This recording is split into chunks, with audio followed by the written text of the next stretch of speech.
లేకుండా ఉన్నా నెత్తిని gift pack చేశాడు. ఏంట్రా మీ అన్న ఏంటి వాడు పెద్ద పోటుగాడా? ఇదిగో చూడు ఇప్పుడు వాడు రావాలి. నీకు ఇచ్చిన టైం దాటిపోయింది మామ. సరే నువ్వు పెట్టే, నేను మళ్ళీ చేస్తాను. మీ అన్నయ్యను వచ్చి నా కాళ్ళ మీద పడి క్షమాపణ అడగమని చెప్పు. పోతే పోనే వదిలేస్తా. నువ్వెందుకు వస్తావురా? ఫోన్ చేసి మీ అన్నయ్యని రమ్మను. నువ్వు ఉండగానే వస్తే దెబ్బలు తినకుండా ఎస్కేప్ అవుతాడు. చెప్తూనే ఉన్నాను బాగా నా దగ్గర మాట్లాడుతూ నీకు ఎంత వేషాలు వాడి దగ్గర పెట్టుకో, నా దగ్గరకు వచ్చావు నేను అన్ని దెబ్బలు నేను నా జోలికి వస్తావా వస్తావా?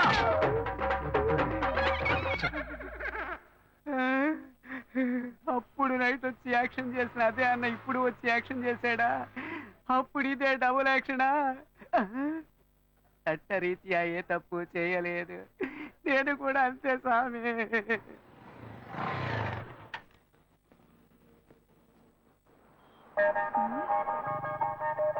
హాయ్ ఏంటి వెళ్దామా?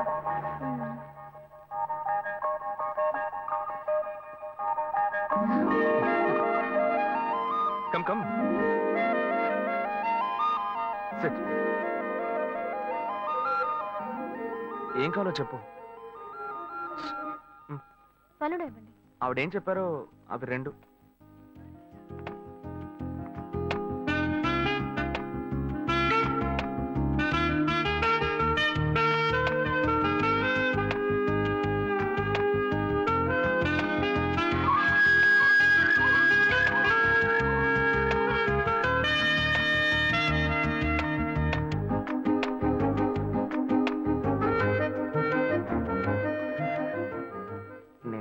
ఆశపడింది కదా, లైట్ గా గోకితే సైడ్కి రమ్మంటుంది. బాయ్స్ ఇలాగే బ్లాక్ అవుతున్నారా?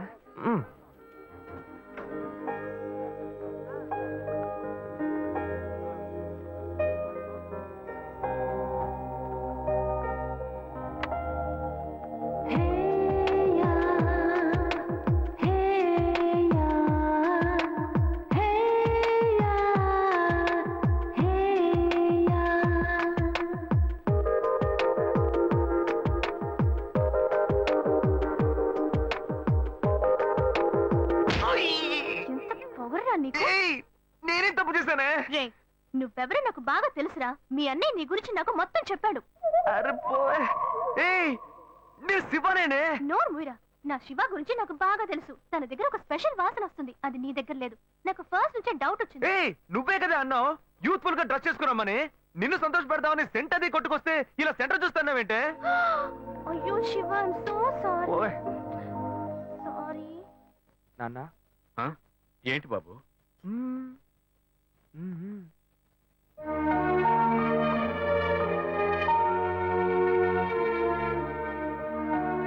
ఏంటి నువ్వు? పోయా వెంకటాచలం. నాన్న నన్నేనా బాబు పిలిచావు? ఏంట్రా విషయం? ఏమయ్యా పెద్ద మనిషిలా బాధ్యతగా ఏమైనా పనిచేస్తున్నావు నువ్వు? చెల్లెండి పెళ్లికి అన్ని విషయాలు మాట్లాడి వెళ్ళారుగా? అవును, అయితే ఇప్పుడేంటి? ఆ తర్వాత ఏం చేద్దాం? ఏమైనా ఏర్పాట్లు చేస్తావు నువ్వు? ఊరికే బుద్ధ అవతారంలో తిరుగుతున్నా? అంతా పెళ్లి పనులే చేస్తూ ఉన్నాం. ఏం చేస్తున్నావు? సరే డబ్బుకి ఏమైనా ఏర్పాటు చేసావా? వాళ్ళే ఏమీ అక్కర్లేదని చెప్పారు కదా. కట్నం ఇవ్వద్దు నువ్వేగా చెప్పావు. ఏంటి నేను ఇవ్వద్దని చెప్పానా? ఇవ్వు అని టార్చర్ పెట్టొద్దని వాళ్ళకి చెప్పాను. మన సార్ ఇవ్వాలి. చెల్లెలికి కావాల్సిన వాడిని ఇచ్చి పెళ్లి గ్రాండ్ గా జరిపించాలి. అవును కర్ణుడు. సార్ అనేది ఎందుకు పెడతారు? మన అమ్మాయి ఇంకొకరి ఇంటికి వెళ్ళేటప్పుడు చోటు కొత్తగా ఉంటుంది, మనుషులు కొత్తగా ఉంటారు, పరిస్థితులు కొత్తగా ఉంటాయి, అన్ని కొత్తగా ఉంటాయి. అది తీసుకుంటే ఆడబిడ్డ ఏముంటుందో, అది తీసుకుంటే అత్త ఏముంటుందో అని భయపడుతుంది. ఆ ఇచ్చేదే మనం వస్తువు అయిందనుకో ధైర్యంగా తీసుకుని వాడుకుంటుంది. తనకు సంతోషంగా ఉంటుంది, సౌకర్యంగా ఉంటుంది.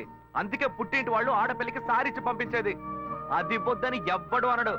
నేను చెప్పేది కరెక్టా? ఏంట్రా వీడు కొత్తగా ఏవేవో చెప్తున్నాడు. ఏం ప్లాన్ లో ఉన్నాడో తెలియట్లేదే. చెల్లెలు పెళ్లి యమా గ్రాండ్ గా జరిపిద్దాం. అంతెందుకు వాళ్ళు అడిగిన కార్ కూడా కొనిచ్చేద్దాం. అవును, ఈడ పెద్ద టాటా కంపెనీ ఓనర్. ఎక్కడి నుంచి చేస్తాడో ఏంటో. నా బంగారం, చెల్లెలంటే ఎంత ప్రేమ. అదే సరే, అవన్నీ కొనాలంటే మన దగ్గర అంత డబ్బు లేదు కదరా. దానికి నువ్వెందుకు దిగులు పడతావు? అదే మెట్టుకుళ్ళు వాడి పేరు మీద ఒక ఇల్లు ఉంది కదా, దాన్ని అమ్మేద్దాం. ఆ వచ్చే డబ్బుతో బాను కావాల్సినవన్నీ ఎక్కువనిచ్చేద్దాం. ఎరా ఓకే అనే. చివరికి మన నెత్తి మీద చేయబెట్టాడా? ఆ ఇల్లు వాడికని ఈ ఇల్లు నీకని ఓ మాట అనుకున్నాం. అదేలా అమ్ముతాం? వాడికి ఎందుకు ఇల్లు? అడు తిరిగి ఇటు తిరిగి చివరికి నాకే పెడతాడు స్పాట్. వాడిని ఎందుకు చూస్తున్నావు? వాడే అన్నాడుగా ఇక పెళ్ళొద్దు జీవితమే లేదు అని. ఇక వాడికి ఎందుకు ఇల్లు? నేను ఇప్పుడు అన్నాడు రా. అన్ని వీడే డిసైడ్ చేస్తున్నాడు. వాడేదో పిచ్చిగా వాగుతున్నాడు అనుకుంటే మనం అలాగే వదిలేస్తావా? అయితే రండి వాడిని అడుగుదాం. ఎరా అన్నయ్య, ఆ ఇల్లు అమ్మడంలో ఎలాంటి అభ్యంతరం లేదు. అయ్యో నాకు ఎలాంటి అభ్యంతరం లేదు నాన్న. అన్నయ్య ఏమన్నాడో నేను అదే అనుకున్నాను. చెల్లెల పెళ్లిని ఏమో ధూమ్ ధామ్ గా చేయాలి. నాకు మాత్రం పంగనామని పెట్టండి. చూసారుగా, వాడే ఒప్పుకున్నాడు. ముందు ఆ ఇల్లు అమ్మ ఏర్పాటు చేయండి, ఆ తర్వాత మిగతా పనులు చూసుకుందాం. ఆ, నీకు ఈ విషయంలో అభ్యంతరం ఏం లేదు కదా నాకు నాన్న? అభ్యంతరం లేదని చెప్పానుగా. చెల్లెలు సంతోషంగా ఉండాలి, నాకు అదే కావాలి. ఏమా వాడే ఒప్పుకుంటున్నాడు, నువ్వెందుకు వాడిని గుచ్చి గుచ్చి అడుగుతున్నావు? నువ్వురా. ఏ బాను, ఆ నగలు తీసుకురా, అమ్మకు చూపిద్దాం. ఏరా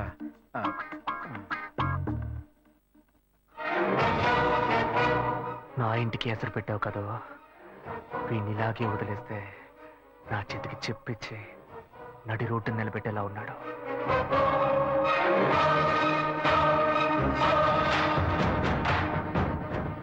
సంతోషం పోయింది, ఆస్తి పోయింది.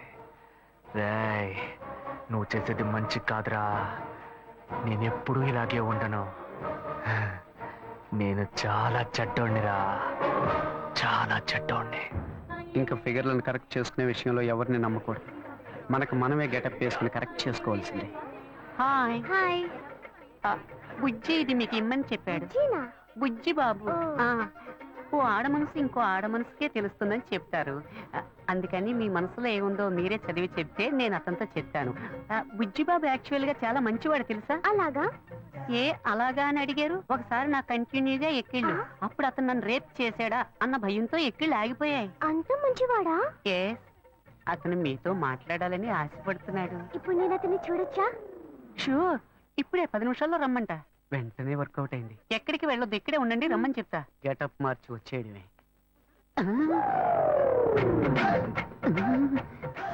అయ్యో వీడెందుకు ఇక్కడికి వచ్చాడు?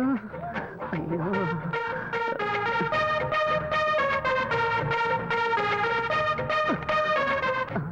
వీడన్నా లేక తమ్ముడా? మనం ఈ లేడీ గెటప్ వేసుకుని కనిపెట్టుంటాడా? అయ్యయ్యో,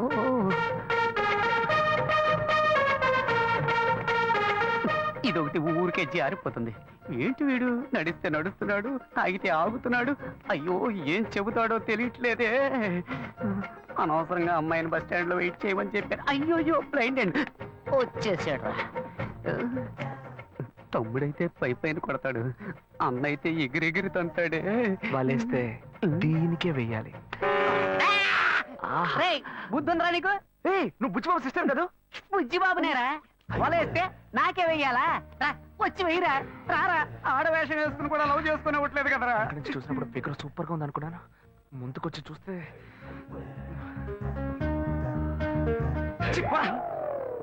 రే, నీ వెంట ఎంత మంది అమ్మాయిలు పడ్డారు, కానీ ఇప్పుడు మగాడు ఆడవేషం వేస్తే వెర్రిగా వెంట పడుతున్నావు. ఇలాగే వెంట పడుతూ ఉండు, ఏదో రోజు పిచ్చి ముదిరి రోడ్డును పడతావు. ఏంటి వీడు అలోమని తలపట్టుకుంటున్నాడు? నేను లవ్ చేసిన అమ్మాయిలకి వలేసి కలేసుకుంటాడు అనుకుంటే చివరికి నన్నేం తెలియసుకుంటున్నాడు. Very bad.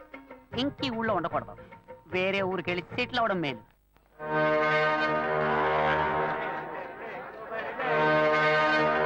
చేపలు ఎంతమ్మా? కిలో 270 రూపాయలు. ఏంటమ్మా ఎంత రేటు చెబుతున్నావు? ఇదిగోమ్మా. మిగిలింది రేపు వచ్చిస్తాను. సరే, ఏం కావాలి సార్? ఎంత తమ్ముడు ఈ చేపలు? ఏంటి బొచ్చులా? కిలో 150 రూపాయలు సార్. నీకేం కావాలమ్మా? 2 కిలోలు ఇవ్వు. ఏంటి వంజరమా? అవును.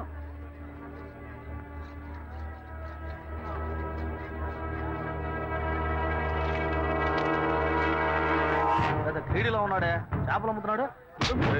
ఎందుకు నన్ను చూసి పారిపోతున్నావు? నేనే నిన్ను చూసి పారిపోవట్లేదా? నువ్వు నన్ను చూసే పారిపోతున్నావు, మర్యాదగా చెప్పు. ఏమంటా చేపల రేటు ఎక్కువగా చెప్పారు, నేను కొల్లాకి వెళ్ళిపోతున్నాను. ఇలా చూడు, ఇంతకు ముందు నేను నిన్ను ఎక్కడైనా చూసానా, లేకపోతే నీకు నాకు మధ్య ఏమైనా గొడవ? నన్ను చూసి ఎవరు అనుకుని పారిపోతున్నావు నువ్వు? మీరు నన్ను చూడలేదండి, నేను మిమ్మల్ని బాగా చూశాను. ఆ రోజు డ్యూటీ ముగించుకొని మేడ పైన నా రూమ్ లో డ్రెస్ మార్చుకుంటుంటే ఏవో మాటలు వినిపించినాయి. మామూలుగా అయినా మాటలే కదా అనుకుంటే శబ్దం పెరిగిపోతా ఉంది. కిటికీలోంచి చూస్తే మీరు అమ్మాయితో పోట్లాడుతా ఉన్నారు. నువ్వు తెలియదని ఎలా చెప్తాను? నటించొద్దురా, నువ్వెవరివని నాకు తెలిసిపోయింది. కాలానికి తగ్గట్టు మాట మారుస్తావు, అవసరమైతే మనిషినే మారుస్తావు. అయ్యో నన్ను తప్పుగా అర్థం చేసుకున్నావు. లేదురా, కరెక్ట్ గానే అర్థం చేసుకున్నా. రేపు నేను కమిషనర్ ఆఫీస్ కి వెళ్తున్నా. ఒకే ఒక కంప్లైంట్, బతుకున్నంత కాలం నీకు జైలే. అయ్యో గాయు పోలీసులే వద్దు, నేను పెళ్లి చేసుకుంటాను. ప్లీజ్ నా మాట విను. ఎంత మంది అమ్మాయిల దగ్గర నువ్వు ఇలాగే మాట్లాడుతావు? ఏంటమ్మా? అమ్మా నాన్న లేని అమ్మాయిని ఈజీగా మోసం చేద్దామని ఏయ్ చూస్తావా? గాయు గాయు చెప్పేది విను. ఎవిడెన్స్ లేదు అనుకోకు, అన్ని నా దగ్గర ఉన్నాయి. ప్లీజ్ రా. ప్లీజ్. ఏయ్, ఏయ్, ఏయ్, ఏయ్. ఏయ్ నేను నిర్ణయించుకున్నా, నా కాళ్ళు పట్టుకుని బతిమాలుకున్నా, నేను నిన్ను విడిచిపెట్టాను.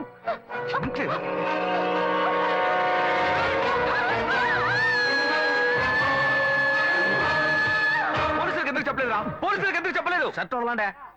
ఏందండి మీరు పోలీసులకు చెప్పలేదని సంతోషపడకుండా నన్ను పట్టుకుని దబాయిస్తారేంది? భలే వారండి మీరు. ఏం లేదు, పోలీసులు నేను ఎంక్వైరీ చేస్తుంటారు. నువ్వు పోలీసులకి ఏమైనా చెప్పావేమో అని అడుగుతున్నా. వాళ్ళు అడిగారండి, నేనేం చెప్పలేదు.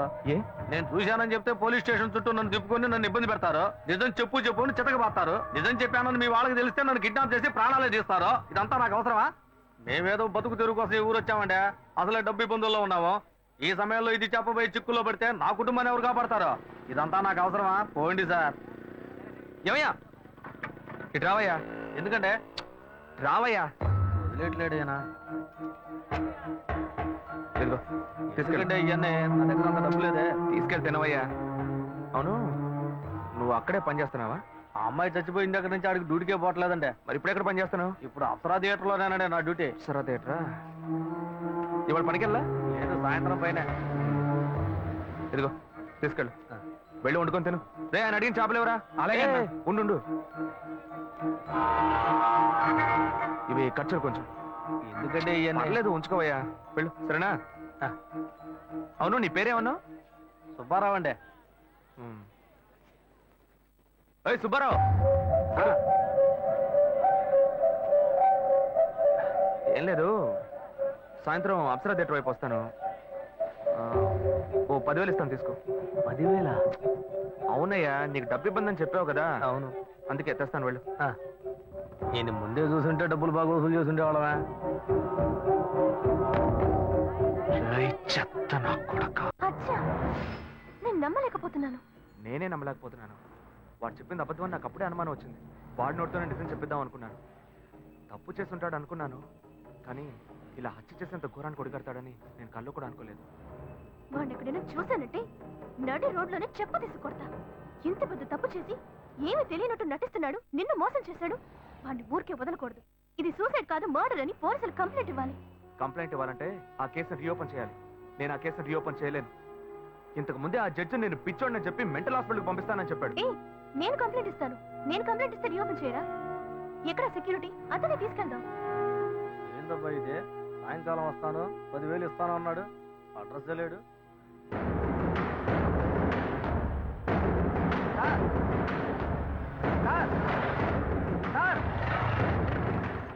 సార్ ఏంటయ్యా? నేను ఇక్కడ ఉన్నాను సార్. నువ్వు ఎక్కడైనా ఉండవయ్యా. సార్ ఏంటి సార్ ఇది? మీరు వస్తారని ఇందాక నుంచి ఎదురు చూసి నా కళ్ళు కాయలు కాసినాయి సార్. మీరేంటి బార్లోకి వెళ్తున్నారు? ఎవరయ్యా నువ్వు? ఏంటి ఎవరా? డబ్బులు ఇస్తున్నారు కదా సార్. డబ్బులా? అర్థం కాలేదే. నేనెందుకు నీకు డబ్బులు ఇవ్వాలి? ఏంటి సార్, శివాలయ బిల్డింగ్, అమ్మాయి మ్యాటర్ అంతా చెప్పాను కదా సార్. ఏమయ్యా? ఏ అమ్మాయి మ్యాటర్? ఏ బిల్డింగ్? గజనీ సూర్యలాగా అప్పటికప్పుడే అన్ని విషయాలు మర్చిపోతుంటారా? మ్యాటర్ చెప్పోయా. అదే పొద్దున చేపల మార్కెట్లో అంతా చెప్పాను కదా సార్. చేపల మార్కెట్లో అంతా చెప్పేశావా? చెప్పాను కదా సార్.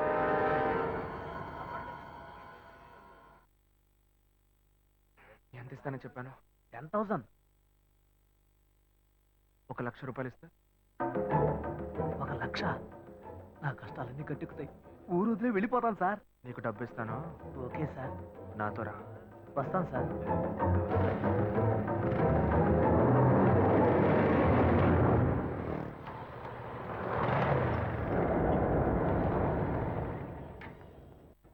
హలో, బండి ఇక్కడ పార్క్ చేయకూడదు, తీసుకెళ్ళి అక్కడ పార్క్ చేయండి. లేదు, ఇక్కడ పార్క్ చేయట్లేదు. ఇక్కడ సెక్యూరిటీ సుబ్బారావు అని ఒక అతను ఉండాలి. సుబ్బారావు గేట్ దగ్గరే ఉంటాడే. లేడు, గేట్ దగ్గర లేడు. అందుకే. అలాగా, టీ తాగడానికి వెళ్ళి ఉంటాడు. వస్తాడు, వెయిట్ చేయండి.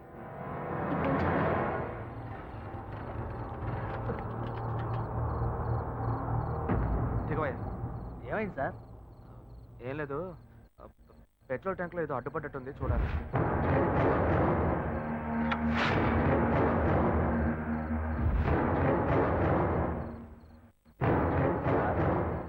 అక్కడికి పోవడానికి ఇంకా ఎంతసేపు అవుద్ది సార్? నువ్వు తొందరగానే పోతావు కానీ నేను రావడానికి కొంచెం లేట్ అవుతుంది. ఏమంటున్నాడు ఈయన? సార్, ఇద్దరం ఒకటిగా వచ్చాం, ఒకటిగానే కదా పోతాం. మరి నేను ఒక్కడే ముందుగా ఎలా పోతాను సార్?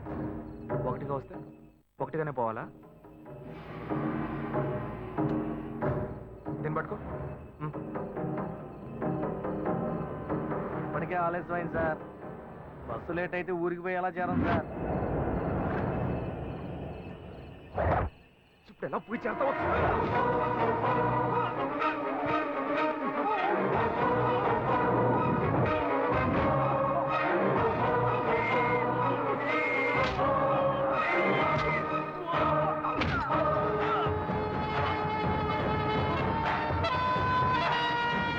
శివ, చాలా లేట్ అయింది, మనం రేపొద్దామా? చూద్దాం ఉండు. హలో, ఆ? అతని ఫోన్ నెంబర్ ఉందా? ఉంది.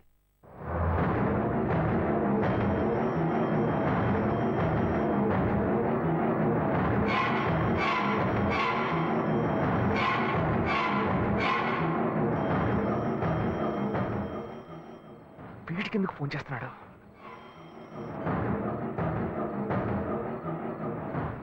హలో ఏయ్ సుబ్బారావు, నేనయ్యా, నీకోసం డబ్బు తీసుకొచ్చానయ్యా. సార్, నేను అర్జెంట్గా ఊరికి పోతున్నాను సార్. ఇంటి ఊరికి వెళ్తున్నావా? ఎప్పుడు వస్తావయ్యా? నేను రావడానికి ఒక 4 వారం అవుతుంది సార్. ఏమంటున్నావయ్యా? మా అమ్మకి ఒంట్లో బాగాలేదని ఫోన్ వచ్చింది, అందుకే బయలుదేరాను సార్. నేను రాగానే ఫోన్ చేస్తాను సార్. తొందరగా రావయ్యా. వచ్చేస్తాను సార్. ఏమైంది? అతను ఎప్పుడు వస్తాడంట? వస్తాడు దయ్యంలా. వాడు రావడానికి వారం పడుతుందట.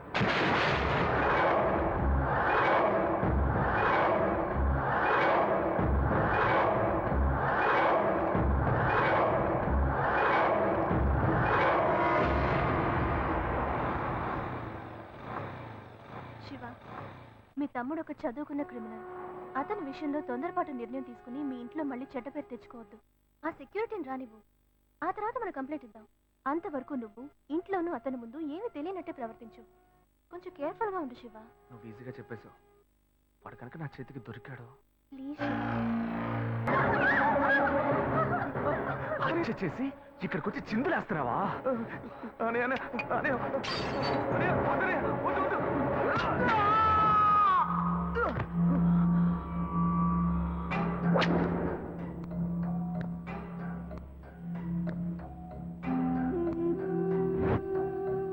కల్లో కూడా అమ్మాయిలతో సంతోషంగా ఉండనివ్వట్లేదే.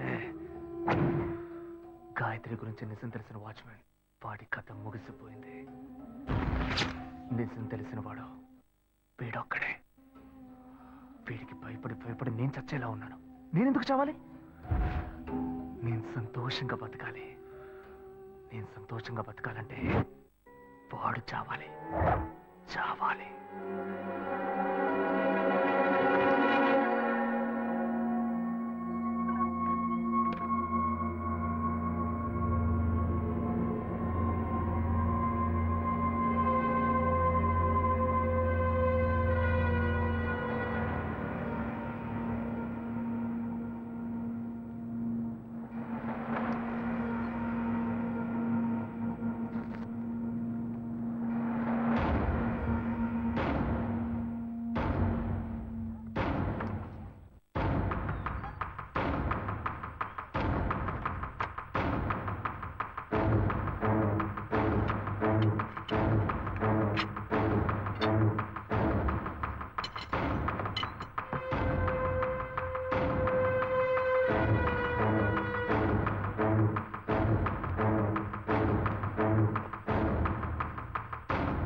పగలే కరెంట్ కట్ చేస్తున్నారు అనుకుంటే రాత్రులు కూడా కట్ చేసి నిద్ర లేకుండా చేస్తున్నారు.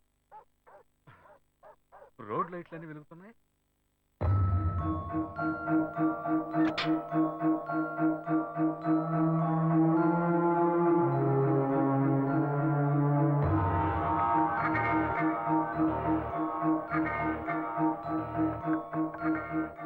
రేయ్, ఈ టైంలో ఏంట్రా వార్డ్రూమ్ తలుపు కొడుతున్నావు? రేయ్, ఎందుకు తలుపు తడుతున్నావు? రేయ్, నిన్నే అడుగుతున్నా, ఏంటి వార్డ్రూమ్ తలుపు కొడుతున్నావు? రేయ్ రేయ్ రేయ్, ఇంకేమైనా పిచ్చి గిచ్చి పట్టినరా? రేయ్, ఎందుకు ఈ టైంలో వార్డ్రూమ్ లోకి వస్తున్నా? రే అశోక్, ఎక్కడ అశోక్ కనపడటం లేదు? అనయ్య ఏమైంది అన్నయ్య? ఎందుకు తలుపులు బద్దలు కొడుతున్నారు? నీకేం తెలీదా? నాకేం తెలుసు అన్నయ్య, నేను స్టమక్ అప్సెట్ అయ్యి బాత్రూమ్ లో ఉన్నాను. బయటకు వచ్చి చూడు. సరే నీకెందుకు ఇలా చూడబోతున్నా? కరెంట్ లేదన్నయ్య. రేయ్, వాడిని ఎందుకు ఈ వేళప్పుడు ఇలా కంగారు పెడుతున్నా? సరే సరే, నువ్వు వెళ్ళి పడుకోపో. రేయ్, నేను అడుగుతుంటే నువ్వు అడిగింది చాలు, వెళ్ళి పడుకోపోవయ్యా, వెళ్ళు. ఏం జరుగుతుందో తెలియటం లేదురా. నీకేమైనా కావాలంటే చెప్పరా, నేను పైన ఉంటాను. సరే అన్నయ్య. రే, హాస్పిటల్కి వెళ్ళాలంటే చెప్పరా, నేను తీసుకెళ్తాను. అయ్యో పర్లేదన్నయ్య, నేను చూసుకుంటాను, నువ్వు వెళ్ళు. సరే వెళ్ళి పడుకోపో. నువ్వు వెళ్ళన్నయ్య.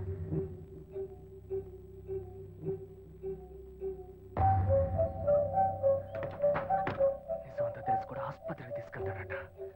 డౌటే లేదు, నన్ను ఏదో చేయడానికి వీడు స్కెచ్ చేశాడు. వీడిని ఇలాగే వదిలేస్తే నా పని అయిపోద్ది. ఏమైందిరా నీకు? వాడిని అన్నారా? నేను వాడి తమ్ముడిరా, నేనే వాడిని వేసేయమంటున్నాను. ఇంకేంటి? అది కాదురా, అన్నదమ్ములు ఈరోజు గొడవ పడతారు, రేపు ఒకటైపోతారు, అందుకని హత్యలు చేస్తారా? అవునరా, హత్య చేస్తాను. నీ వల్ల అవుతుందా కాదా అని చెప్పు, లేకపోతే నేను చూసుకుంటా. నేను రాత్రి ట్రై చేశాను, మిస్ అయ్యాడు. ఇక నుంచి ఒంటరిగా ట్రై చేస్తే పని అయ్యట్లేదు, అందుకే నీ దగ్గరకు వచ్చాను. నీ వృత్తి ఇదే కదా, నీకు చెప్తే పని ఈజీగా ముగిస్తావు కదా. ముందుకు దూసుకెళ్ళేవాడిదేనా జీవితం. ఇప్పుడు నేను ముందడికెళ్ళేదనుకో, ఆడిని లేపేస్తాడు. ఆ తర్వాత నువ్వు వచ్చి స్నేహితుడికి శ్రద్ధాంజలి అని పోస్టర్లు అంటించి తాగి చిందేసి వెళ్ళిపోతావు. పోయే ప్రాణం నాది.